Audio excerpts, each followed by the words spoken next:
Ao avançarmos na teoria freudiana da neurose, é indispensável articular essa noção à distinção entre narcisismo primário e narcisismo secundário, tal como desenvolvida por Freud em Sobre o Narcisismo, uma introdução, 1914. No narcisismo primário, a libido encontra-se investida no próprio eu. Trata-se de um estado originário em que o sujeito ainda não estabeleceu diferenciação clara entre si e o mundo. Já no narcisismo secundário, ocorre uma retirada da libido dos objetos externos e um reinvestimento no eu, movimento que se torna particularmente relevante para a compreensão das psicoses. É a partir dessa dinâmica que Freud aprofunda a distinção entre neurose e psicose. Em textos como Neurose e Psicose, 1924, e A Perda da Realidade na Neurose e na Psicose, 1924, ele afirma que, na neurose, o conflito se estabelece entre o eu e o isso. O eu, pressionado pelas exigências pulsionais, procura conciliá-las com as exigências da realidade. Há, portanto, uma coabitação de atitudes, uma que responde às pulsões e outra que leva em conta o mundo externo.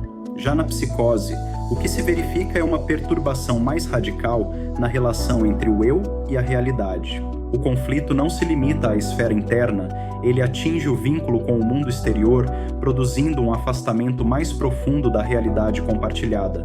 Quando Freud afirma que as psiconeuroses devem ser atribuídas às pulsões sexuais, ele não está reduzindo a neurose a um conteúdo meramente genital.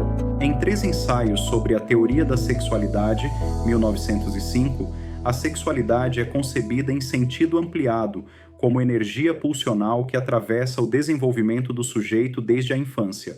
A libido constitui, nesse contexto, a principal fonte de energia das manifestações neuróticas. Não se trata apenas de uma parcela das forças psíquicas, mas da energia que sustenta de maneira constante a formação dos sintomas. A clínica da histeria, descrita desde estudos sobre a histeria, 1895, mostra que os sintomas histéricos funcionam como substitutos de desejos recalcados. Aquilo que não pôde alcançar sua realização na vida psíquica consciente encontra via indireta de expressão. Freud descreve esse processo como conversão. Conflitos psíquicos transformam-se em fenômenos somáticos. Não há lesão orgânica detectável, mas há sofrimento real. O sintoma histérico é, portanto, uma solução de compromisso, que permite certa descarga afetiva, ainda que sob a forma de sofrimento corporal.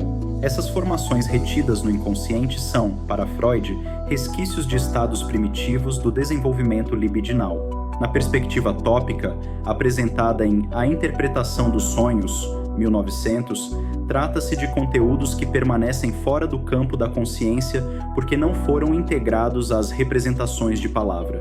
Quando um conteúdo não atinge o nível do processo secundário, ele não pode ser simbolizado de modo pleno e retorna sob a forma de sintoma. A articulação entre conflito pulsional, complexo de Édipo e complexo de castração estrutura essa hierarquia diagnóstica. A neurose se organiza em torno do recalque das exigências pulsionais, particularmente aquelas ligadas às fantasias edipianas. Já na psicose, como Freud desenvolve em sua segunda tópica, a clivagem do eu assume configuração distinta, comprometendo o laço com a realidade. Nesse sentido, a histeria, a neurose obsessiva e a neurose fóbica são compreendidas como estruturas neuróticas, ao passo que a esquizofrenia, a paranoia e a melancolia situam-se no campo das psicoses. A diferença não é meramente quantitativa, mas estrutural. Enquanto o neurótico mantém, ainda que de forma conflitiva, o juízo de realidade, o psicótico apresenta ruptura mais acentuada nesse vínculo. Freud também amplia essa reflexão ao escrever O Mal-Estar na Civilização, 1930. Ali, ele mostra que a neurose não pode ser pensada apenas como categoria clínica isolada. Ela se inscreve em um contexto mais amplo de tensão entre pulsão e cultura. As técnicas que a civilização desenvolve para mitigar o sofrimento, a organização comunitária, a sublimação, o trabalho, o amor, a intoxicação por substâncias, a construção de ilusões, são, em certa medida, respostas à mesma fonte de conflito que alimenta a neurose. A neurose pode, assim, ser compreendida como uma das tentativas do sujeito de evitar o sofrimento, ainda que o faça ao preço da formação sintomática. O recalque, enquanto mecanismo central da neurose, permite que o eu se proteja das exigências pulsionais incompatíveis com a realidade ou com as proibições internalizadas. No entanto, aquilo que é recalcado não desaparece, permanece ativo no inconsciente e retorna sob formas disfarçadas. O sintoma é a linguagem desse retorno. Dessa forma, a neurose não é simples falha de adaptação, nem mera doença nervosa. Ela é resultado de um conflito estrutural entre desejo e defesa, entre pulsão e realidade. Conflito que atravessa a constituição do sujeito e se inscreve na própria condição humana. Esta aula é parte de um percurso que não se faz com pressa nem com respostas prontas. A psicanálise se constrói no tempo, no contato com o texto, com o pensamento e, sobretudo, com a escuta. O que foi apresentado aqui não se esgota neste encontro.